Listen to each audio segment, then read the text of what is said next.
Hello friends, this is SP Singh and welcome to SP sir classes. Dear friend, बात करेंगे UP triple SC PAT 2023 के exam को target करते हुए हम लोग जो प्रैक्टिस सेट कर रहे हैं 100 क्वेश्चंस का कलेक्शन रहेगा, जिसमें 3 प्रैक्टिस सेट कंप्लीट कर चुके हैं। आज ये आपका प्रैक्टिस सेट नंबर 4 रहेगा। इसमें मोस्ट इंपॉर्टेंट 100 क्वेश्चंस, ऐसे प्रश्न जो आपके एग्जाम में मोस्टली पूछे जाने वाले प्रश्न होते हैं, इन क्वेश्चंस का कलेक्शन रहेगा। तो आइए समझते हैं, एनालिसिस करते हुए सभी क्वेश्चंस को हम समझेंगे। जो भी स्टूडेंट क्लास में लास्ट तक बना रहता है, डेफिनेटली आपको कई क्वेश्चंस यहां से एज इट इज एग्जाम में देखने को मिल जाएंगे। चलिए शुरू करते हैं और फर्स्ट क्वेश्चन आपके सामने देखिएगा। क्वेश्चन कहता है स्ट्रेटजी फॉर न्यू इंडिया @75 नामक रिपोर्ट निम्न में से किस मंत्रालय या संस्थान द्वारा जारी की गई। तो ये जो स्ट्रेटजी फॉर न्यू इंडिया @75 नामक रिपोर्ट है, ये आपके नीति आयोग ने, किसने, नीति आयोग ने इसको जो है जारी किया था और 2018 में जारी किया था। डेट आप याद रखेंगे, 2018 में नीति आयोग ने स्ट्रेटजी फॉर न्यू इंडिया @75 नामक रिपोर्ट जारी की थी। दूसरा क्वेश्चन, वर्तमान में भारत के कुल कितने राज्यों में विधान परिषदें हैं। कितने राज्यों में हैं? तो प्रेजेंट टाइम भारत में जो वर्तमान में केवल 6 राज्यों में, कितने, वर्तमान में केवल 6 राज्यों में, वो 6 राज्य आपके उत्तर प्रदेश, बिहार, कर्नाटक, आंध्र प्रदेश, तेलंगाना और महाराष्ट्र हैं, जिनमें आपकी विधान परिषदें क्या हैं, प्रेजेंट हैं। ठीक है, वर्तमान में कुल 6 राज्यों में विधान परिषदें हैं और वो 6 राज्य हमने आपको बता दिए। राज्यपाल किसके सम्मुख शपथ लेता है। जो राज्यपाल होता है वो अपना पद ग्रहण करने से पहले जो शपथ लेता है वह उच्चतम न्यायालय के मुख्य न्यायाधीश के सामने जो है अपने पद की शपथ ग्रहण करता है। कौन? राज्यपाल उच्च न्यायालय के मुख्य न्यायाधीश के सम्मुख शपथ लेता है। वर्तमान में भारत में कुल कितने उच्च न्यायालय हैं? Very good question. Present time में भारत में कुल 25 उच्च न्यायालय हैं। कितने? 25 उच्च न्यायालय हैं। और आपको बताते चलें कि ये जो हमारा 25वां उच्च न्यायालय है, जो 25वां उच्च न्यायालय है, ये आपके आंध्र प्रदेश के अमरावती में है। कहाँ है? आंध्र प्रदेश का जो अमरावती है उसमें आपका 25वां उच्च न्यायालय है। Option B is the right one in this question. थोड़ा फास्ट चल रहे हैं।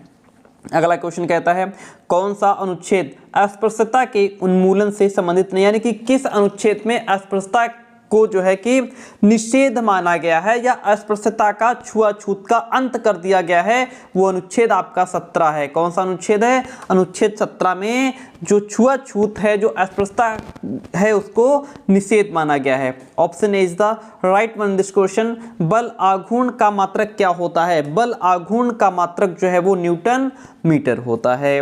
बल आघूर्ण का मात्रक न्यूटन मीटर होता है। और जो बल आघूर्ण है ये आपकी अगर पूछ ले कैसी राशि है डियर फ्रेंड, तो ये आपकी सदिश राशि है। कैसी राशि है? बल आघूर्ण सदिश राशि है। ओके, चलिए नेक्स्ट क्वेश्चन की बात करेंगे। अगला क्वेश्चन कहता है गामा किरणों की खोज किसने की थी। गामा किरणों की खोज आपके बैकुरल ने की थी। गामा किरणों की खोज करने वाले बैकुरल थे, जबकि जो हर्शेल हैं इन्होंने अवरक्त विकिरण की खोज की थी। अवरक्त विकिरण की खोज हर्शेल ने की थी। ओके, मार्कोनी ने क्या किया था? मार्कोनी ने दीर्घ रेडियो, जो हमने इससे पहले क्लास करवाई थी उसमें भी इससे रिलेटेड क्वेश्चन बना था, तो इन्होंने दीर्घ रेडियो जो तरंग होती है उसकी खोज की थी मार्कोनी ने। रिटर ने क्या किया भाई? रिटर ने पराबैंगनी किरणों की खोज की। क्वेश्चन पूछ लेगा पराबैंगनी किरणों की खोज किसने की? रिटर ने की। ओके, तो आप फिर से समझ लीजिए, हर्शेल ने, अवरक्त विकिरण की खोज करने वाले हर्शेल हैं, दीर्घ रेडियो तरंग की खोज करने वाले मार्कोनी हैं, एंड पराबैंगनी जो हमारी क्या कहते हैं उसको, किरणें होती हैं, उनकी खोज करने वाले रिटर हैं, और गामा किरणों की खोज करने वाले बैकुरल हैं। कौन हैं? बैकुरल हैं। Question complete. ठीक है, मानव शरीर में सबसे अधिक मात्रा में पाया जाने वाला तत्व कौन सा है? मानव शरीर में सबसे अधिक मात्रा में जो पाया जाने वाला तत्व है वह आपका ऑक्सीजन है। कितना पाया जाता है? 65% मानो के शरीर में जो तत्व है वो ऑक्सीजन है, 65% पाया जाता है। ओके, आपको बताते चलें कार्बन का जो परसेंटेज है मानव के शरीर में वो 18 है। कितना?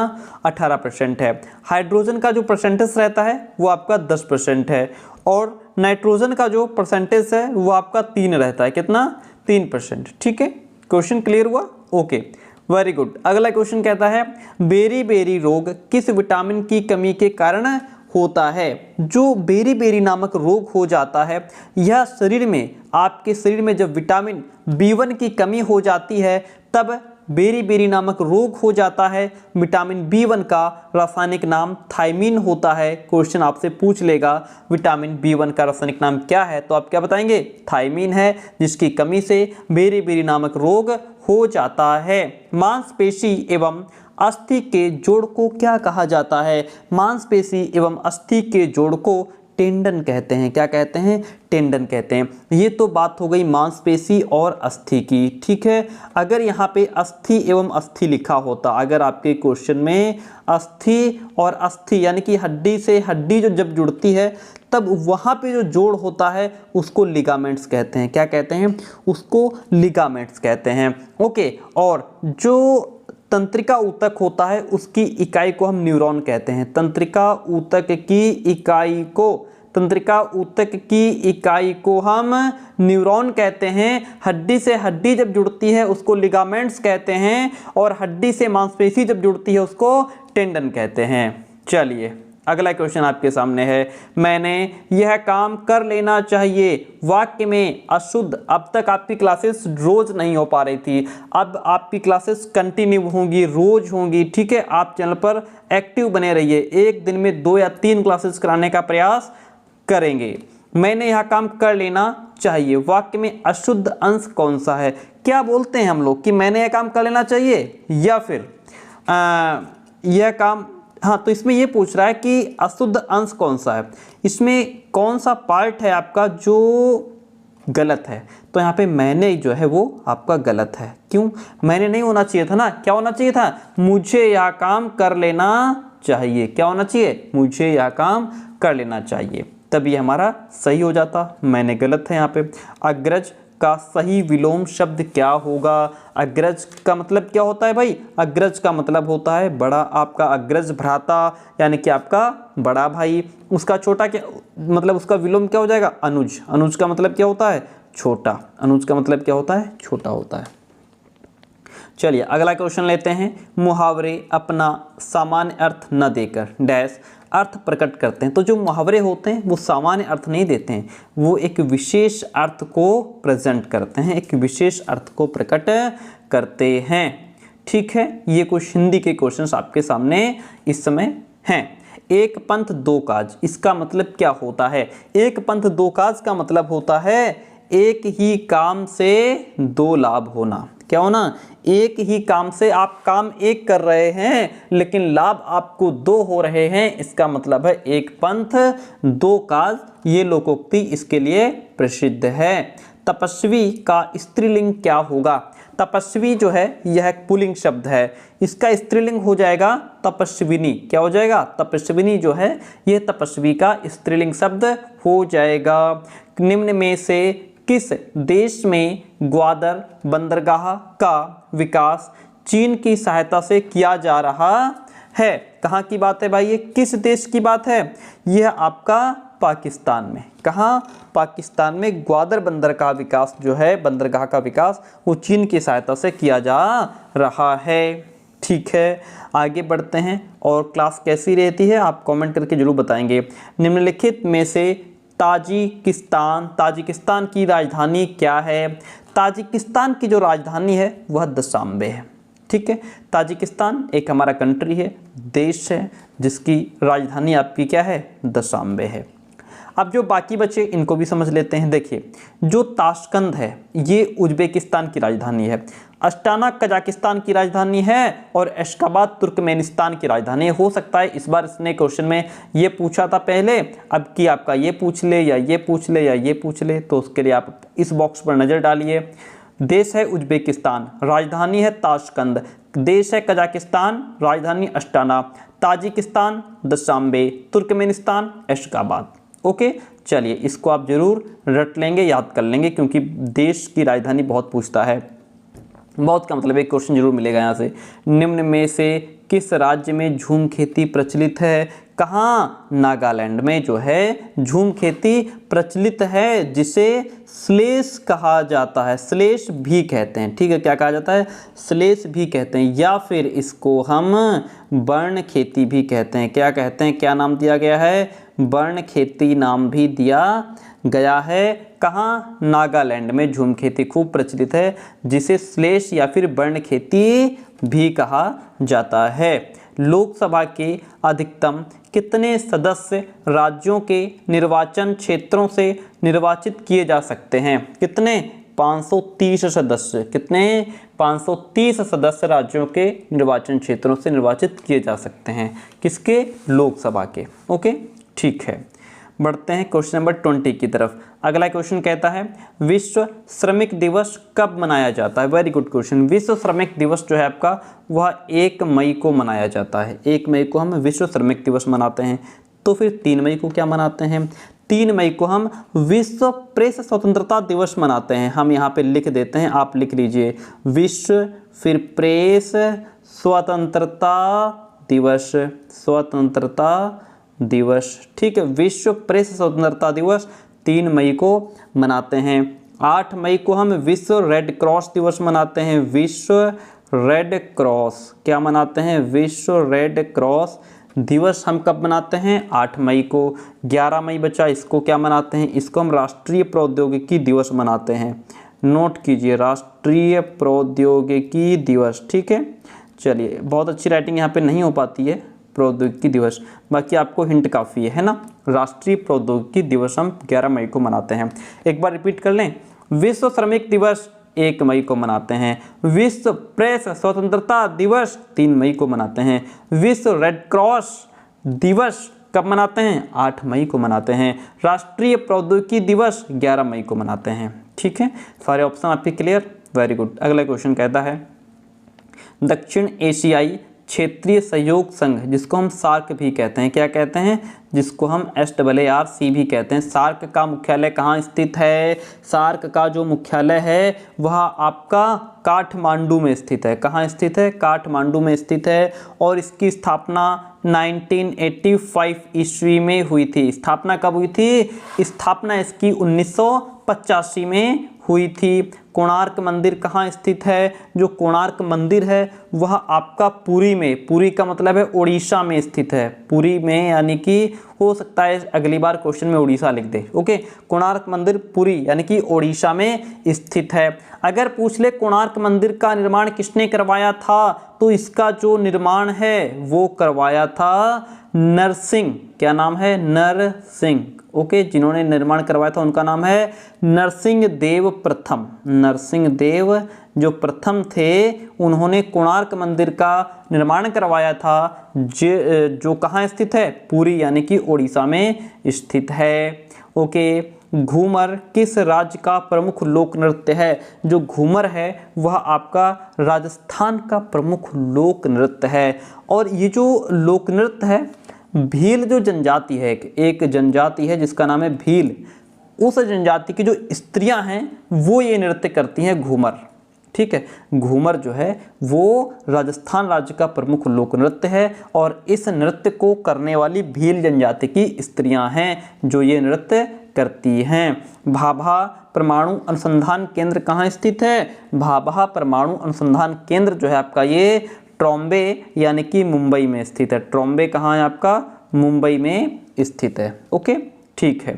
अगला क्वेश्चन कहता है प्रथम भारतीय नोबेल पुरस्कार विजेता रविंद्रनाथ टैगोर हैं। उन्हें यह पुरस्कार कब प्राप्त हुआ था? उन्हें यह पुरस्कार आपका 1913 ईस्वी में मिला था। प्रथम भारतीय नोबेल पुरस्कार विजेता रविंद्रनाथ टैगोर हैं। उन्हें यह पुरस्कार 1913 में प्राप्त हुआ था। Very good. निम्न में से कौन पशुओं का देवता था? देखिए, कौन पशुओं का देवता था? आइए इस क्वेश्चन पर चर्चा करते हैं। आपको समझाते चलें। देखिए, ऋग्वैदिक काल में क्या था? जो पशुओं के देवता थे वो आपके पूषण थे। पूषण जो थे ये ऋग्वैदिक काल में पशुओं के देवता थे। ठीक है, और ये जो धौ लिखा हुआ है ये आकाश के देवता थे। कौन? जो धौ लिखा हुआ है ये आकाश के देवता हुआ करते थे ऋग्वैदिक काल में। और जो मरुत थे, मरुत आपके आंधी तूफान के देवता थे। मरुत आंधी तूफान के देवता थे। ठीक है, हो सकता है आपसे क्वेश्चन पूछ ले मरुत किसके देवता थे? आंधी तूफान के देवता थे। धौ जो हैं ये आकाश के देवता थे। कब? ऋग्वैदिक काल में। ठीक है, सोम जो हैं ये वनस्पति के देवता थे। वनस्पति के देवता कौन थे? सोम। ठीक है, तो धौ आकाश के देवता थे, मरुत आंधी तूफान के देवता थे, पूषण आपके पशुओं के देवता थे, सोम जो है वो वनस्पति के देवता थे। अगला क्वेश्चन आपके सामने क्वेश्चन कहता है निम्नलिखित में से कौन सा बौद्ध धर्म के विस्तार का प्रथम मूर्त साक्ष्य माना जाता है? कौन माना जाता है? तो वह आपका जो क्या कहते हैं उसको, अशोक के जो शिलालेख हैं, अशोक के शिलालेखों को बौद्ध धर्म के विस्तार का प्रथम मूर्त साक्ष्य माना जाता है। किसको? अशोक के शिलालेखों को। पाशुपत संप्रदाय के संस्थापक कौन थे? पाशुपत संप्रदाय के संस्थापक जो हैं वो लकुलीश थे। कौन थे? लकुलीश पाशुपत संप्रदाय के संस्थापक थे। इसलिए ऑप्शन नंबर जो ए रहेगा वो आपका इसमें राइट हो जाएगा। एक से एक चुनिंदा क्वेश्चंस आपके सामने हैं। पुष्यमित्र शुंग के बाद शासक कौन बना था? देखिए यहाँ पे पहली बात तो ये है, ये जो हमारा शुंग वंश है, क्या ये जो आपका शुंग वंश है इसकी स्थापना जो है वो 185 ईसा पूर्व हुई थी। पहली बात लिख लीजिए, नोट कर लीजिए, शुंग वंश की स्थापना 185 ईसा पूर्व हुई थी। ओके, और उसमें जो है जो मौर्य सेनापति थे पुष्यमित्र शुंग ने अंतिम मौर्य शासक बृहद्रथ की हत्या कर दी थी। ठीक है, और फिर पुष्यमित्र शुंग की मृत्यु के बाद इसका जो पुत्र था जिसका नाम अग्निमित्र था उसको शासक बनाया गया। इसलिए ऑप्शन नंबर यहाँ पे जो ए है वह राइट हो जाएगा। फिर से सुनिए, देखिए शुंग वंश था, शुंग वंश की स्थापना 185 ईसा पूर्व में मौर्य सेनापति पुष्यमित्र शुंग ने अंतिम मौर्य शासक बृहद्रथ की हत्या करके उसको मार करके की थी। इसकी स्थापना 185 ईसा पूर्व में। फिर पुष्यमित्र शुंग ने मृत्यु के बाद इसका पुत्र जो अग्निमित्र था वो शासक बना। Very good.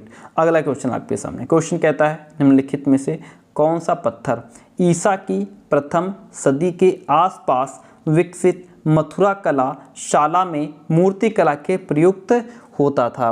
वो आपका जो है लाल बलुआ पत्थर था। कौन सा पत्थर? लाल बलुआ पत्थर था।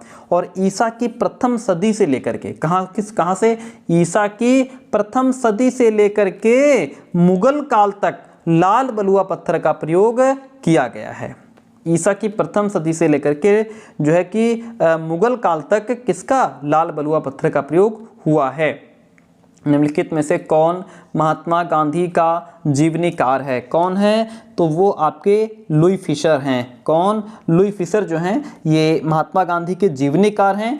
और जब भारत छोड़ो आंदोलन हुआ था उसके दौरान ये महात्मा गांधी जी के साथ थे लुई फिशर। कौन? लुई फिशर जो कि जीवनीकार हैं। निम्नलिखित में किन जगहों पर भारत छोड़ो आंदोलन के दौरान समांतर सरकारों का गठन किया गया था? कहाँ किया गया था? तो भारत छोड़ो आंदोलन के दौरान आपका जैसे बलिया हो गया, तामलुक हो गया, सतारा हो गया, इनमें जो है समानांतर सरकारों को गठन किया गया था। इसमें जो है जो सतारा है, सतारा सबसे लंबे समय तक चलने वाली सरकार थी। अब इसमें मेरठ नहीं है, ऑप्शन हमारा ABC सही है। इसमें कौन कौन? 1, 2 और 3 जो है वो ऑप्शन आपका इसमें सही हो जाएगा। Option D is the right one in this question. आगे बढ़ जाते हैं। वर्ष 1944 में आज़ाद हिंद फौज का प्रधान कार्यालय कहाँ स्थित था? ये आपका जो है रंगून में स्थित था। कहाँ? रंगून में। वर्ष 1944 में आज़ाद हिंद फौज का प्रधान कार्यालय रंगून में स्थित था। और इससे पहले की अगर बात करें तो इसका मुख्यालय आपका जो है वो सिंगापुर में था। इससे पहले इसका मुख्यालय कहाँ था? सिंगापुर में था।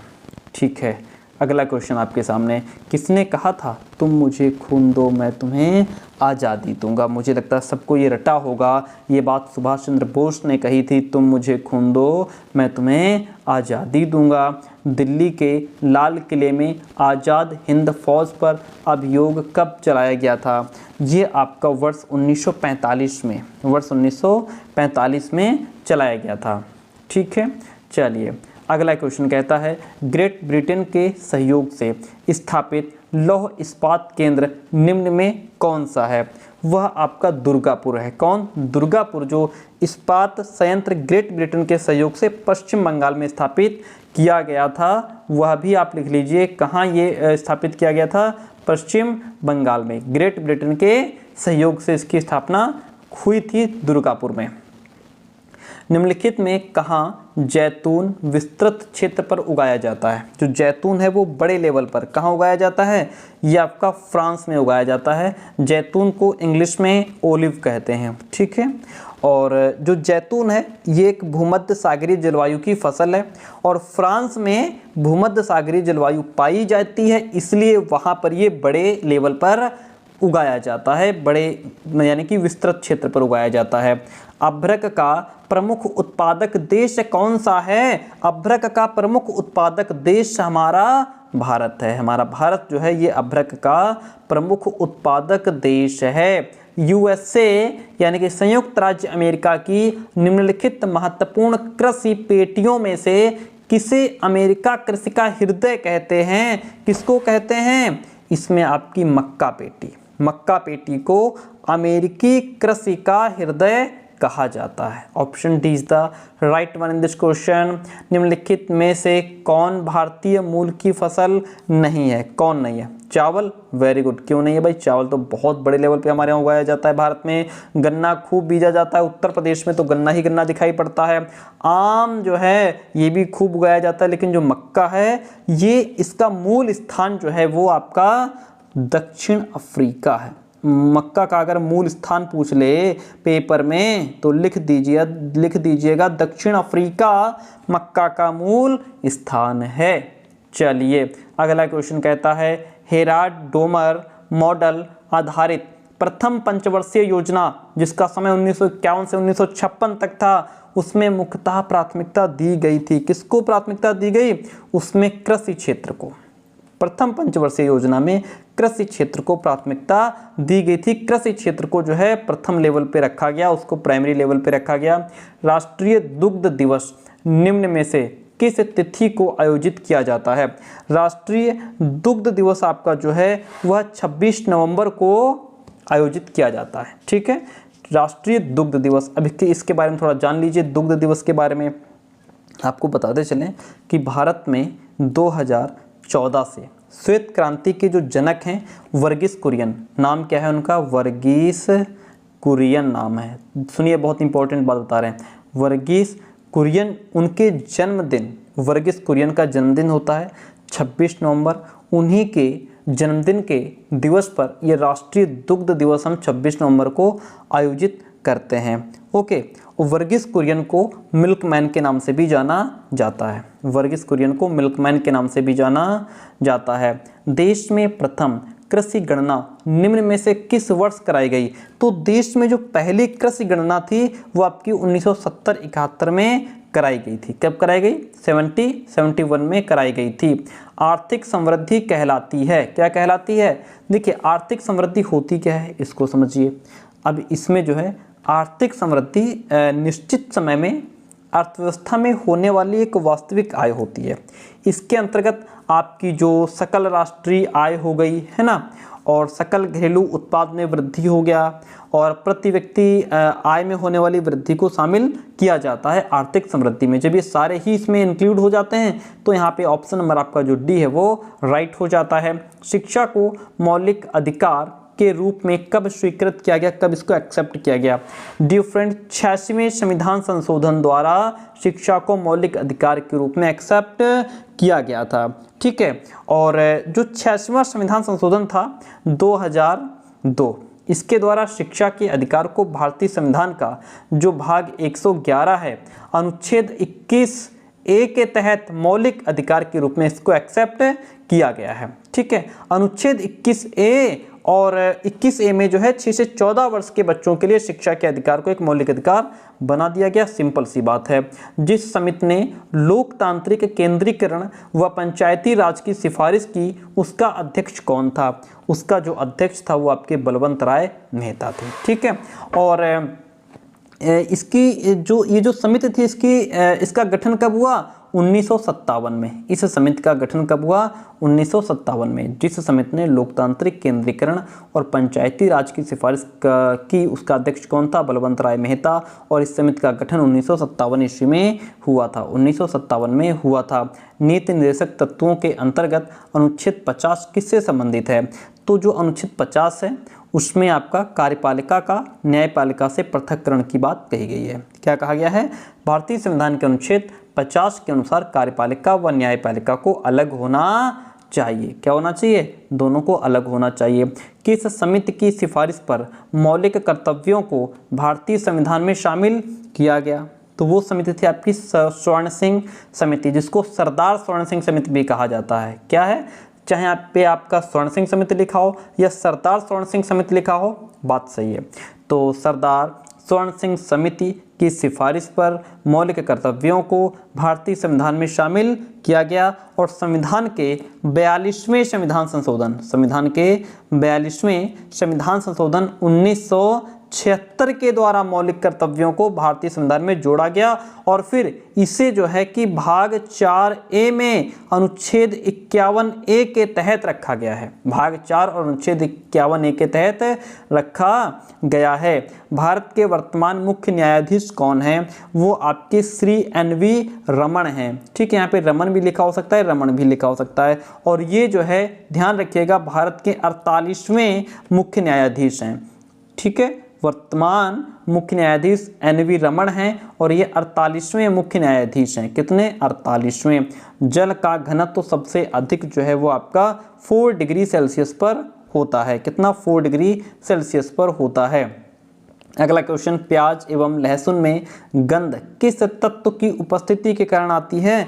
तो प्याज एवं लहसुन में जो गंध आती है वो ड्यू टू पोटेशियम की उपस्थिति के कारण होती है। किसके कारण? पोटेशियम की उपस्थिति के कारण प्याज और लहसुन में गंध आती है। फफूंद द्वारा होने वाली बीमारी कौन सी है? देखिए, फफूंद के द्वारा होने वाली जो बीमारी है उसका नाम एथलीट फुट है। क्या नाम है?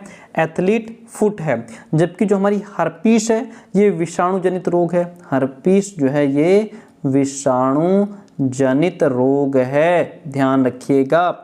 इसके बाद जैसे जो आपका गोनोरिया है या फिर सिफिलिस है, ये जीवाणु जनित बीमारियां हैं। कैसी हैं? ये आपकी जीवाणु जनित बीमारियां हैं। ठीक है, अंतर देखिए, ये हर्पीस आपका विषाणु जनित रोग है, गोनोरिया और सिफिलिस आपकी जीवाणु जनित जो है कि बीमारियां हैं। एथलीट फुट जो है ये फफूंद द्वारा होने वाली बीमारी है।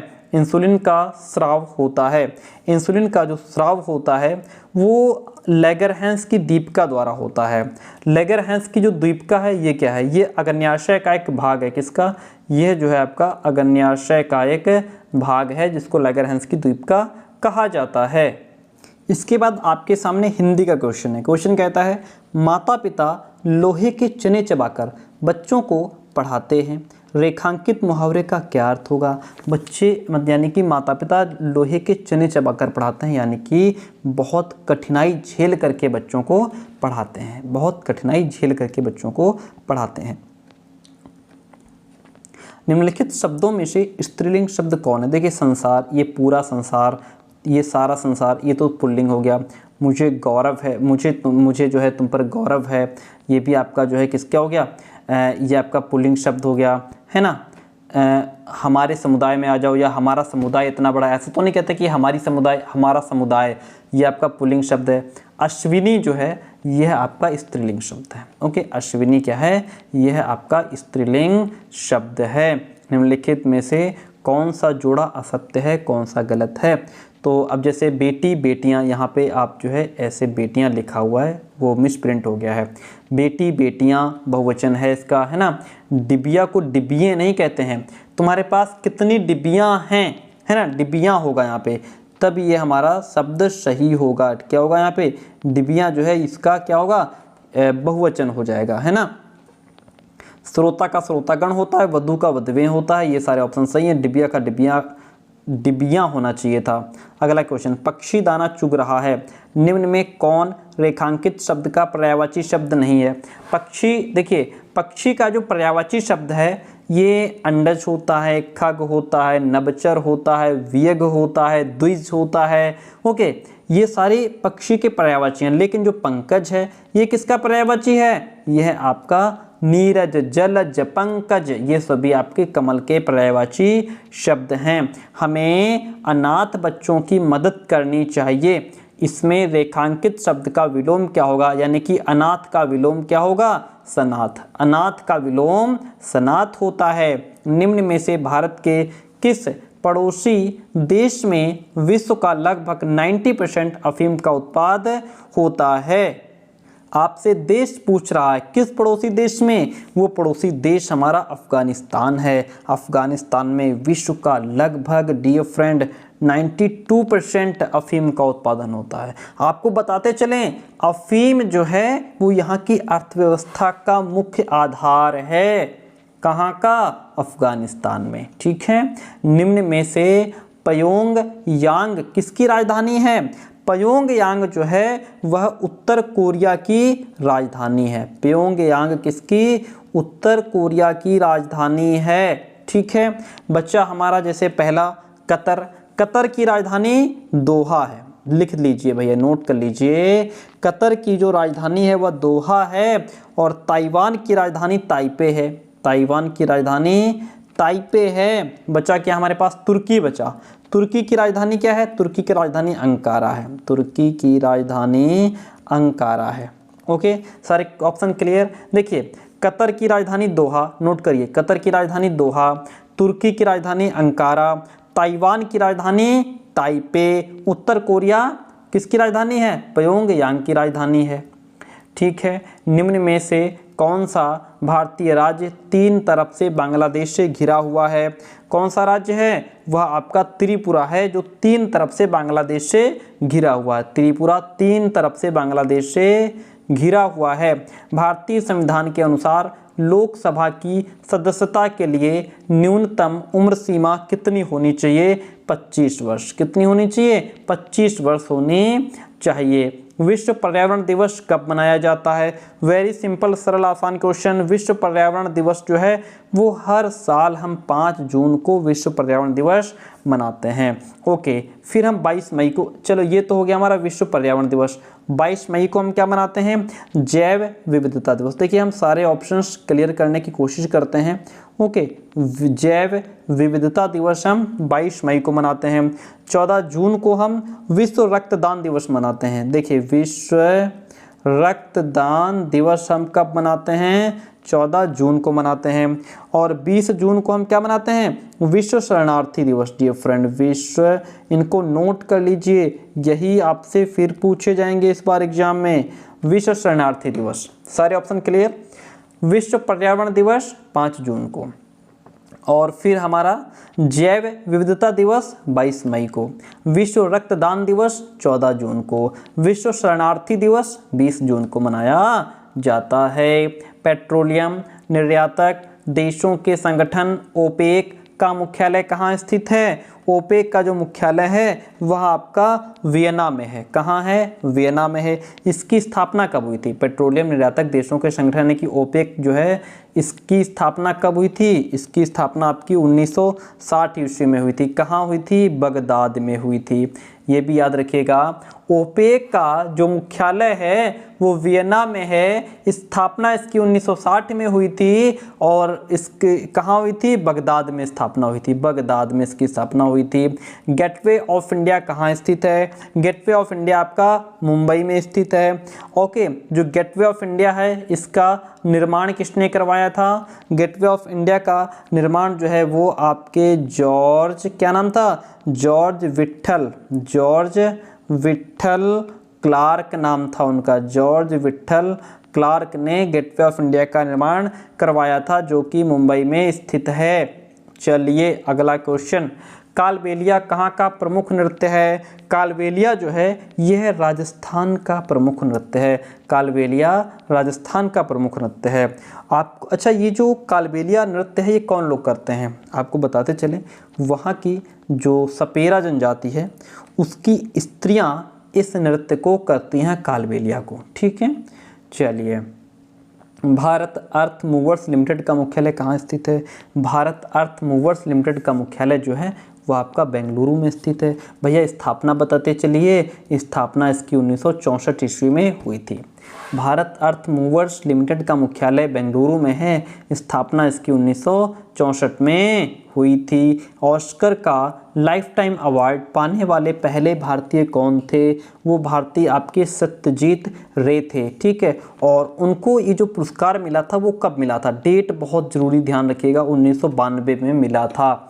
लाइफ टाइम अवार्ड जो है वो सत्यजीत रे को 1992 में मिला था। निम्नलिखित में से किस युद्ध में पहली बार तोपखाने का प्रयोग किया गया? किस युद्ध में तोपखाने का प्रयोग किया गया था वो भी पहली बार? वो आपका पानीपत का प्रथम युद्ध था डियर फ्रेंड। कौन सा युद्ध? पानीपत का प्रथम युद्ध। पानीपत का प्रथम युद्ध कब हुआ था? चलिए डेट नोट कीजिए, 21 अप्रैल की बात है। 21 अप्रैल 1526 को पानीपत का प्रथम युद्ध हुआ था। किसके किसके बीच? बाबर और इब्राहिम के बीच। बाबर और इब्राहिम लोदी के बीच में हुआ था। ठीक है, और इस युद्ध में पहली बार तोपखाने का प्रयोग किया गया था। द्वैध शासन किस वर्ष लागू किया गया? जो द्वैध शासन है वह आपका 1765 ईस्वी में लागू किया गया। कहाँ लागू किया गया? ये आपका बंगाल में लागू किया गया था। और बंगाल के जो गवर्नर क्लाइव थे, बंगाल के जो गवर्नर क्लाइव थे उनके द्वारा द्वैध शासन 1765 ईस्वी में बंगाल में लागू किया गया। निम्नलिखित में से किस सूफी संत को चिरागे देहलवी के लोकप्रिय नाम से जाना जाता है? किस सूफी संत को चिरागे देहलवी कहते हैं? ये हम जो है कि शेख नसीरुद्दीन महमूद को, किसको? शेख नासिरुद्दीन महमूद को चिरागे देहलवी के नाम से भी जाना जाता था। और ये निजामुद्दीन औलिया के कौन थे? शिष्य थे। ये निजामुद्दीन औलिया के शिष्य भी थे। भारत में गर्तावास, गर्तावास का मतलब क्या होता है? गर्तावास का मतलब होता है गड्ढा घर। गर्तावास का मतलब होता है गड्ढा घर। भारत में गर्तावास के साक्ष्य निम्नलिखित में से किस प्राचीन स्थल से पाए गए हैं? वो प्राचीन स्थल जो है आपका कौन सा है? वह आपका बुर्ज होम है। ठीक है, कहाँ से? बुर्ज होम से। निम्नलिखित में से किसने महाभारत को फारसी भाषा में अनुवादित करवाकर रज़्मनामा नाम दिया था? ये क्वेश्चन शायद डबल हो गया, पहले भी आया है। तो वो थे आपके, कौन थे? अकबर, मुगल बादशाह अकबर थे। कौन? मुगल बादशाह Akbar. Option is the right one. भारतीय राष्ट्रीय कांग्रेस का प्रथम निर्वाचित जो यूरोपीय अध्यक्ष था वो कौन था? वो जॉर्ज यूले। ठीक है, भारतीय राष्ट्रीय कांग्रेस के प्रथम निर्वाचित अध्यक्ष जॉर्ज यूले थे। कौन थे? George Yule. और आपको बताते चलें कि इन्होंने भारतीय राष्ट्रीय कांग्रेस के चतुर्थ अधिवेशन की अध्यक्षता को 1888 में इलाहाबाद में करवाया था या हुआ था। अगला क्वेश्चन कहता है नील दर्पण नाटक के लेखक कौन है? वेरी गुड, बहुत अच्छा क्वेश्चन है। देखिए, नील दर्पण जो नाटक है इसके लेखक आपके कौन है? दीनबंधु मित्र हैं। ओके, कौन? दीनबंधु मित्र जो हैं वो नील दर्पण नाटक के लेखक हैं। सत्यशोधक समाज की स्थापना किसने की थी? सत्यशोधक समाज की स्थापना किसने की थी? ज्योतिबा फूले ने। ज्योतिबा फूले के द्वारा सत्यशोधक समाज की स्थापना की गई थी। कब की गई थी भैया? नोट कर लीजिए, 1873 ईस्वी में सत्यशोधक समाज की स्थापना ज्योतिबा फूले द्वारा बम्बई में की गई थी। कहाँ की गई थी? बम्बई में की गई थी। सभी क्वेश्चंस आपके बहुत सारे ही कंप्लीट हो रहे हैं और पूरा एनालिसिस हम लोग कर रहे हैं। सिपाही विद्रोह के समय भारत का गवर्नर जनरल कौन था? तो सिपाही विद्रोह के समय भारत का जो गवर्नर जनरल था वह लॉर्ड कैनिंग था। जनरल क्या? इसके आगे आपका ऐसे भी लिखा हो सकता है, जनरल लॉर्ड कैनिंग सिपाही विद्रोह के समय भारत का गवर्नर जनरल था। निम्नलिखित में से कौन सबसे बड़ा ग्रह है? कौन? तो वह आपका बृहस्पति जो है ये सबसे सौर मंडल का सबसे बड़ा ग्रह है। बृहस्पति आपका सौर मंडल का सबसे बड़ा ग्रह है। कौन है? वह आपका बृहस्पति है। निम्न में कौन खरीफ की फसल है? खरीफ की फसलें जैसे आपका क्या कहते हैं उनको, धान हो गया या मक्का हो गया, ज्वार हो गया, बाजरा हो गया, ये सभी आपके खरीफ की फसलों के अंतर्गत आती हैं। देखिए मक्का के साथ आपका धान भी यहाँ पे हो सकता था, है ना, ज्वार भी हो सकता था, आपका बाजरा भी हो सकता था। ठीक है, ये सभी आपके खरीफ की फसलें हैं। भारत में टिन का अग्रणी उत्पादक राज्य कौन है? टिन का जो उत्पादन करने वाला एकमात्र राज्य आपका छत्तीसगढ़ है। कौन सा राज्य है? छत्तीसगढ़ टिन का अग्रणी उत्पादक राज्य माना जाता है। चावल यानी कि धान किस प्रकार की जलवायु का पौधा है? चावल जो है, धान, ये आपका उष्ण आर्द्र जलवायु का पौधा है। इसको जो है इसके उत्पादन के लिए उच्च तापमान भी चाहिए भाई। इसके उत्पादन के लिए क्या चाहिए? उच्च तापमान भी चाहिए, उच्च आर्द्रता भी चाहिए, नमी भी चाहिए, बारिश भी चाहिए। ये सभी चीज़ें धान को उगाने के लिए जरूरी हैं। हीराकुड परियोजना निम्न में से किस नदी पर है? तो जो हीराकुड परियोजना है वह आपकी महानदी पर है। ठीक है, कहाँ? ये उड़ीसा में। उड़ीसा में महानदी पर आपकी हीराकुड परियोजना है। पंचवर्षीय योजनाओं को समाप्त कर सरकार द्वारा कितने वर्ष का विजन प्रस्तुत किया गया है? कितने वर्ष का विजन प्रस्तुत किया गया है? ये आपका 15 वर्ष का विजन प्रस्तुत किया गया है। कितना? 15 वर्षीय विजन प्रस्तुत किया गया है। राष्ट्रीय कृषि एवं ग्रामीण विकास बैंक का मुख्यालय कहाँ स्थित है? राष्ट्रीय कृषि एवं ग्रामीण विकास का जो मुख्यालय है आपका बम्बई में है डियर फ्रेंड। ठीक है, और राष्ट्रीय कृषि एवं ग्रामीण विकास बैंक की स्थापना कब हुई थी? स्थापना इसकी नोट कर लीजिए, 12 जुलाई 1982 को हुई थी, जिसका जो मुख्यालय है वो मुंबई में है। मुख्यालय कहाँ है? मुख्यालय इसका मुंबई में है। भारत के राष्ट्रीय किसान आयोग के प्रथम अध्यक्ष कौन थे? भारत के राष्ट्रीय किसान आयोग के जो प्रथम अध्यक्ष थे वो MS स्वामीनाथन थे। कौन थे? MS स्वामीनाथन। भैया ये जो आयोग है आपका राष्ट्रीय किसान आयोग, इसकी स्थापना कब हुई थी? इसकी स्थापना भी नोट कर लीजिए, 18 नवंबर 2004 को राष्ट्रीय किसान आयोग की स्थापना हुई थी और इसके प्रथम अध्यक्ष MS स्वामीनाथन थे। कौन थे? MS स्वामीनाथन। अगला क्वेश्चन कहता है सुमेलित कीजिए। देखिए, भारतीय सब्जी अनुसंधान संस्थान आपका वाराणसी में है, राष्ट्रीय कृषि विपणन संस्थान आपका जयपुर में है, भारतीय मसाला शोध संस्थान आपका कोझिकोड में है, राष्ट्रीय वनस्पति अनुसंधान संस्थान आपका लखनऊ में है। ये सारे ही सही हैं। अगर यहाँ पे दिया होता है मैचिंग के लिए तो आप मिलाते इसको A1 B2 C3 D4 करके मिला देते इसको। ठीक है, चलिए, रिजर्व बैंक ऑफ इंडिया की स्थापना कब हुई थी? रिजर्व बैंक ऑफ इंडिया की स्थापना जो है वो 1 अप्रैल को हुई थी। 1 अप्रैल 1935 को हुई थी। इसमें ऑप्शन क्या है? 1935 नहीं, 1835 है। चलो, ऑप्शन ही नहीं है, ध्यान रखिए। रिजर्व बैंक ऑफ इंडिया की स्थापना 1 अप्रैल 1935 को हुई थी। 1 अप्रैल 1935 को RBI की स्थापना हुई थी। निम्नलिखित में से कौन सा सुमेलित नहीं है? कौन है जो इसमें मैच नहीं कर रहा? तो वो मौलिक अधिकार भाग 3 के अंतर्गत आते हैं। मौलिक कर्तव्य जो है, मौलिक कर्तव्यों को भाग 4 का में रखा गया है। मौलिक कर्तव्यों को भाग 4 और अनुच्छेद 51 का के तहत रखा गया है, इसलिए ये ऑप्शन आपका मैच नहीं करता। बाकी सारे ही यहाँ पे सही हैं। ठीक है, भारतीय संविधान का कौन सा अनुच्छेद संसद को राज्य सूची के विषय के संबंध में विधि बनाने की शक्ति प्रदान करता है? कौन सा अनुच्छेद? अनुच्छेद 249। कौन सा अनुच्छेद है? वो अनुच्छेद आपका 249 है। दल बदली के आधार पर निर्वाचित सदस्यों की अयोग्यता से संबंधी विवरण संविधान के किस अनुसूची में दिया गया है? वह आपके 10वीं अनुसूची में दिया गया है। दल बदली विरोधी कानून जो इससे संबंधित जो भी विषय हैं उनको 10वीं अनुसूची में रखा गया है। किस अनुसूची में? 10वीं अनुसूची में। विश्व का सबसे बड़ा लिखित और सर्वाधिक व्यापक संविधान हमारे भारत का है। कहाँ का है?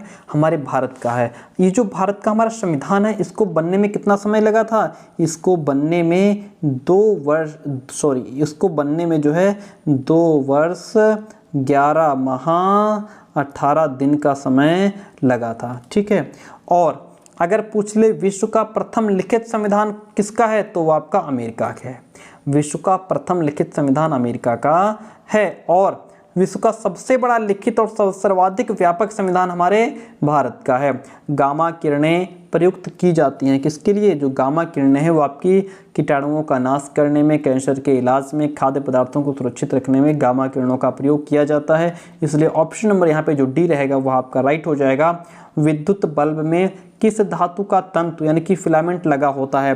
तो विद्युत बल्ब में आपका जो टंगस्टन है इसका फिलामेंट लगा होता है, जबकि नाइक्रोम का जो एलिमेंट है वो विद्युत हीटर में लगा होता है। किसमें? विद्युत हीटर में आपका नाइक्रोम का एलिमेंट लगा होता है। कृत्रिम वर्षा कराने में उपयोग होता है किसका?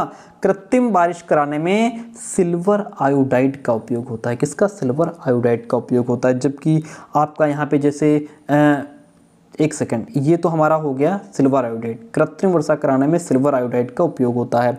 अब आती है बात सिल्वर ब्रोमाइड की। सिल्वर ब्रोमाइड का उपयोग फोटोग्राफी में होता है। सिल्वर ब्रोमाइड का प्रयोग जो है वो फोटोग्राफी में होता है। और सिल्वर नाइट्रेट का जो प्रयोग है वो निशान लगाने वाली जो स्याही होती है उसके लिए किया जाता है। ठीक है, मस्तिष्क का कौन सा भाग दर्द, ठंडा तथा गर्म को पहचानने का काम करता है? वो हमारे मस्तिष्क का जो थैलेमस भाग होता है वो इन सब चीज़ों को रिकॉग्नाइज कर लेता है, पहचान लेता है, फील करता है। विटामिन सी की खोज किसने की थी? विटामिन सी की खोज करने वाले आपके होलकट हैं। कौन? होलकट ने विटामिन सी की खोज की थी। फुंक ने आपके विटामिन की खोज की। विटामिन की खोज किसने की? फुंक ने। ठीक है, और जो हॉपकिंस हैं, हॉपकिंस ने विटामिन डी की खोज की थी। और जो मैकुलन है, मैकुलन ने विटामिन ए की खोज की। ठीक है, सारे ऑप्शन क्लियर हो गए आपके। जिनका संबंध अध्यात्म से है उसके लिए एक शब्द क्या होगा? जिनका संबंध अध्यात्म से है उनके लिए एक शब्द होगा आध्यात्मिक। भाई जो अध्यात्म से जुड़ा है उसे हम क्या कहते हैं? कि वह व्यक्ति आध्यात्मिक है। निम्न में से कौन सा जोड़ा समरूपी भिन्नार्थक यानी कि रूप तो समान है लेकिन अर्थ अलग अलग है? तो देखिए अवधि और अवधि दोनों का रूप समान है लेकिन अर्थ अलग अलग है। ये जो अवधि, एक अवधि लिखा हुआ है, इस अवधि का मतलब होता है समय। इस अवधि का मतलब होता है समय, और ये अवधि जो है वो एक भाषा है। तो इन दोनों का अर्थ अलग अलग है। Option A is the right one in this question. ठीक है, चलिए, और आज का हम सेकंड लास्ट क्वेश्चन आपके सामने। एक रिक्वेस्ट आपसे रहेगी कि वीडियो को लाइक कमेंट करके जरूर जाइएगा। अब हम कोशिश करेंगे कि रोज़ हम 2 से 3 क्लासेज आप तक पहुंचाते रहें। ठीक है, यानी कि 200 से 300 क्वेश्चन आप रोज़ प्रैक्टिस करते रहें ताकि बहुत अच्छे मार्क्स आप ला पाएँ। एंड चैनल पर नए हो तो सब्सक्राइब जरूर कीजिएगा। प्रति प्लस आघात का संधि किसका है? ये आपका प्रत्याघात। प्रति प्लस आघात मिलकर के प्रत्याघात बनाते हैं। महौषध शब्द का संधि विच्छेद क्या होगा? महौषध शब्द का संधि विच्छेद आपका क्या हो जाएगा? महा प्लस औषध। महा प्लस औषध। ठीक है, क्लास कैसी रही कमेंट करके जरूर बताइएगा।